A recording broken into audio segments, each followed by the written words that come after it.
असद साहब कोयटा से पूछते हैं, बच्चे की पैदाइश के 15 या 20 दिन के बाद जब वो पाक हो जाए, यानी खातून पाक हो जाए और नमाज वगैरह शुरू कर दें, तो क्या शौहर इससे हम बिस्तरी कर सकता है या नहीं?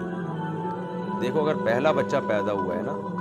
तो फिर जब औरत को ब्लीडिंग रुक जाए, निफास का खून जब रुक जाएगा, चाहे 5 दिन में, 10 दिन में, 20 दिन में, जैसे ही रुक जाए, औरत को गालिब गुमान हो के खून रुक गया है, गुस्ल करके नमाज शुरू कर दे, तो शौहर के लिए उससे हम बिस्तरी करना भी जायज़ है।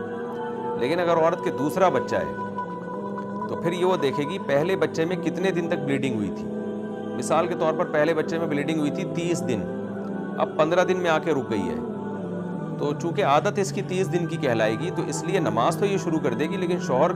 इसके करीब नहीं जा सकता, यानी हम बिस्तरी नहीं कर सकता, क्योंकि इम्कान मौजूद है कि पिछले दिन जब पिछली दफ़ा 30 दिन खून आया था, तो इस दफ़ा पूरा इम्कान है कि भाई हो सकता है ये वक्ती तौर पर रुकी है, दोबारा ब्लीडिंग शुरू हो जाए। तो नमाज में तो एहतियात वाले पहलू को तरजीह दी जाएगी, वो यही है कि नमाज पढ़ना शुरू कर दे, और हम बिस्तरी में एहतियात ये है कि मर्द उससे इज्तिनाब करें। तो पहला बच्चा है तो जब ब्लीडिंग रुकेगी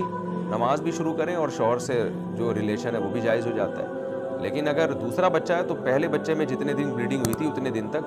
इंतज़ार करना पड़ेगा, शौहर जो है ना उससे पहले करीब नहीं आ सकता।